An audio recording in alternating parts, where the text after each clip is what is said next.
Oh, hi. I was just about to go take a dump. Come along.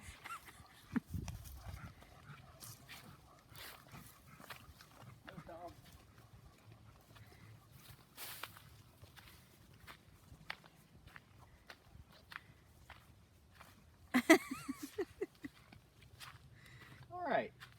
So I wanted to show you the compost toilet we built. The way we live, our hobo lifestyle, we generally would poop out in the woods. If we're near like a store or something like that, we'll use an indoor bathroom. But often we choose to be places where the woods are the best option.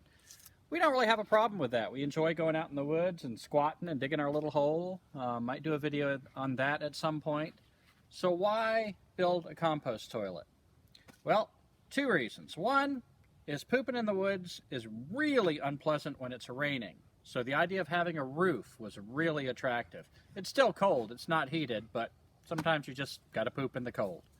The other reason is I am really passionate about scavenging, bushcrafting, finding uses, finding ways to improve my standard of living, my quality of life with the things around me. And so even my poop can be put to work.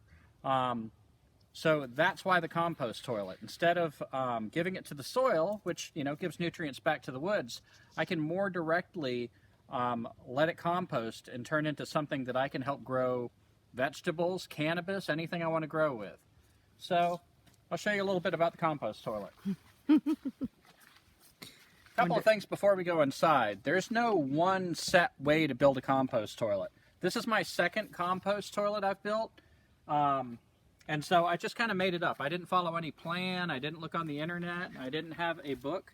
But a book that got me started was the Humanure Handbook by, was it J.C. Jenkins? Sounds about right. Something Jenkins. This cost me $0. As any of our viewers on YouTube know, we tried to build things, use things that are completely scavenged. Even the nails I found at different places, most of them were really bent. I hammered them straight and just carefully hammered them in. Oops. If I were doing another job, like I've had carpentry jobs before, I'd put 2 nails here. But since nails are a commodity, I'm not finding them everywhere. I just saw what I could get by with 1 nail on each side of the board. Scavenged boards as I found them. Some of them are from old barns. Some of them are pretty rotten. I was just really careful of what I used where. For instance, here, I don't need to put a lot of pressure. So the more rotten boards, the older stuff like this is going to last a good while because I never have to walk on it. There's nothing that's going to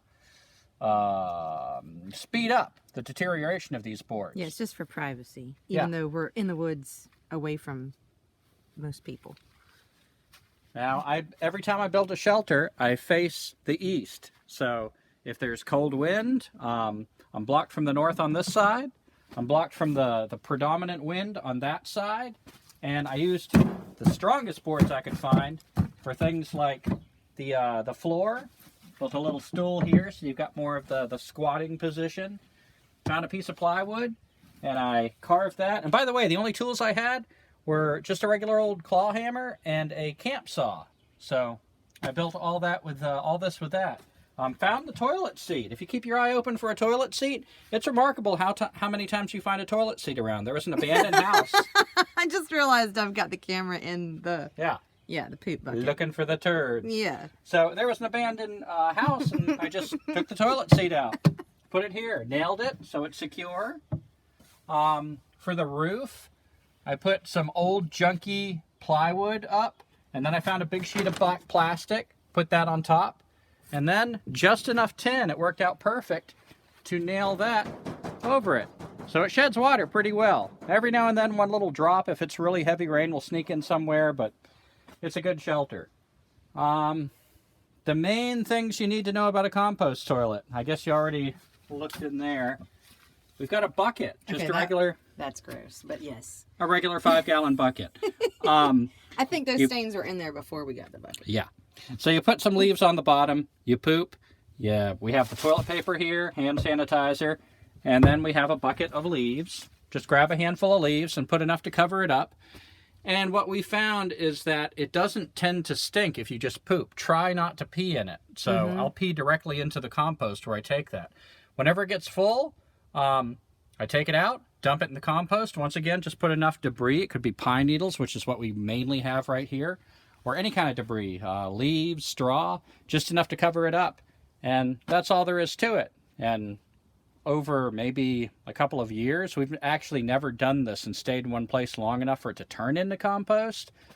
But in theory, in a couple of years, we'll have really good, nutritious soil that I can use to help grow things. Let's see. Found this calendar at a car wash. Working girls. Yeah, I don't even notice the scantily clad women. It's really the dates I like to keep up with. I'm passionate about calendars. I like the audience. And I will say for women, I guess it is just as hard for men to not pee when they're pooping. I'm not 100% sure if that's scientifically proven. I don't know if there's any way to compare the effort. But I have a wide mouth, I do have a wide mouth. I have a wide mouth Jif jar that I keep around for this very reason. So if you can just keep that pee out of the poop bucket, it really doesn't stink. It's amazing. A bucket of poop doesn't smell like poop. And without, like, I never know what can come through on the camera. You might not believe this is really solid, but this is all very sturdy. And actually, with the toilet lid down, it's a beautiful, if you could turn around, Teresa, and show the view. It's a old field that's growing up into a pine forest, and we have little birds visit us while we're taking a crap. Apparently, they don't have a strong sense of smell. I thought I heard a deer the other day. There's a bunch of trails in the woods here, so all sorts of animals can stop by and be like, "What the hell?" And let me show you the back. Okay.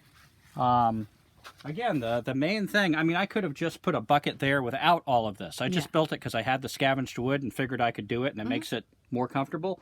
Basically, it's just any way you can poop in a bucket and dump it into a compost. That's a compost toilet, the leaves here. So I cut some branches to make the path more passable. And I just left a little space here. That's just enough space to take the bucket out when I need to change the bucket. And as you can see, 5-gallon bucket, which keep your eye out for those. Those are very useful for transporting things, for compost toilet, for a seat, for a little makeshift table. There's just so many uses when you start thinking in those terms of a scavenger. So this is just one of the many uses for some of the things you find. And anything else, Teresa? I feel like I've kind of given the rundown. I think it's a really nice option to have. Yeah, and we're going to head to the mountains for the summer, so this will be left alone. So we'll just see where we're at in a couple of years. And, it's leading the hobo lifestyle. We tend not to think too much about tomorrow because it's so unpredictable, especially for us. But it'll be interesting. This is an investment in the future to see if 2 years from now we benefit from this. But either way, we're benefiting already because we have a roof while we poop. So I guess that's it. Happy pooping.